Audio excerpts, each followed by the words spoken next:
دوستانو دغه ویډیو سره شیر کوم ځکه په دغه ویډیو باندې مخکې ما هم ویډیو جوړه کړې ده. په سوشل میډیا باندې دغه زوی پلار بیخي زیات وایرل دي ځکه داسې ویډیوګانې کوي چې هغه شرمول کوي. بالکل دوستانو په دغه ویډیو مزدوره درنه غواړم ځکه دغه کر چینل والا د ویډیو پسې جوړه کړې ده، ډېره زبردسته ویډیو پسې جوړه کړې ده. تاسو هم دوستانو دغه ویډیو شیر کړئ چې تر دوی پورې ورورسېږي ځکه چې دوی بیا بعد کې دغه کارونه نه کوي. دوی دونه شرمول کوي، داسې خبرې کوي، په دغه خبره باندې دوی شرمېږي هم نه. نو دوستانو دغه ویډیو سره وګورئ او مخکې سره شیر کړئ چې نور ملګرو ته هم ورسېږي ځکه چې دغه زوی او پلار دغه کار نه لاس واخلي. نو دوستانو په دغه ویډیو معذرت درنه غواړم، نو دغه ویډیو را سره وګورئ. دا د دغه زوی او د دغه پلار په باره کې جوړه کړې ده. نو مخته یې شیر کړئ چې دوی ته ورسېږي او له دغه کارونو لاس واخلي. راځئ دوستانو دغه ویډیو را سره وګورئ. او ستا مور چې سړي سره په موټر کېناسته تاسې یې څه چل کوي؟ تختبند کې سړی شو سنوال 100 روپۍ ولا ورکړی دی؟ 5000 روپۍ ولا ورکړی.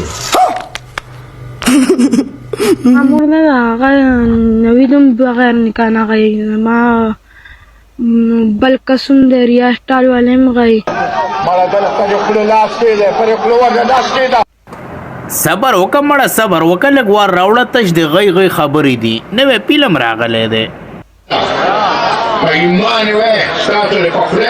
د دلګانو دله وایه که نه ستا ښځه څه کوي او دا کوس ورکوي دا ما ته وویل کوس زما غڼ ډبل او چې ته څه کولی شي وکړه یاره جي اصل خبره دا ده زه کمزوری وه چې زه کمزوری انسان د ټولو ناول خو تاسو هیډفون ولګوئ او دا ویډیو به بالکل د ماشومانو سره نه ګورئ.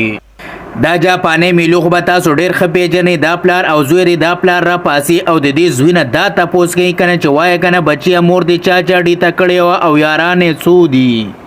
ما مور نه ده هغه نوي دوم بغیر نکاح نه غوي ما بل قسم د ریاسټال والے هم غوي بل نسیم هم غوي نوي دې هم غوي. مسلمانانو ورونو زما دا حل دی او دا طریقه کار دی زنکدن د تیزونو شی نه دی کونه ټینګه کوي. د دې دلګانو دله دا خبره هم کوي چې دغه طریقه کار دی. نو دې د دلګانو دله ورله ویډیو هم کړې ده چې دا وګوره دا پلانه کس دی او زما په دې ښځې باندې اړم دی دا کار اوسه کوي دی په سپا سپا الفاظو کې وایي خو زه به یې ورته په کاټ شاټ الفاظو کې ووایم. په دې ملک کې داسې یو سړی نشته چې د خدای د رضا لپاره زموږ حمایت وکړي او د دغه کوسۍ چې په دې کې کونیتوب نه و په دې کې دا نه و به ما نه بېشکه د ما نه سرمن وباسئ. ترې سرمنو ایستلو خبرې کې که چېرې زه رسه په دې خوا کې نږدې وی نو بیا مې په دغه شنو پټو کې په یو نوي سټایل ته غولې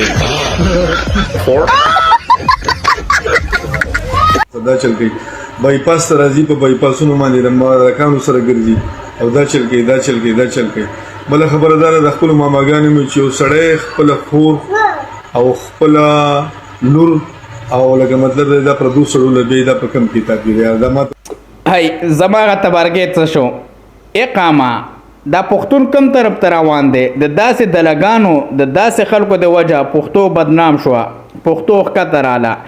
اوس دا خبره کوي چې دا په کم کتاب کې راغلی. نو موږ هم د دې دله نه دا تپوس کوو چې د دلګانو دله ته چې د دې زوی نه تپوس کوې چې مور دې چا ډیته کړه نو دا په کم کتاب کې راغلی ستا غیرت څه شو؟ دا مور دا پلار دی دا زوی دی دې سړی ښځه ده.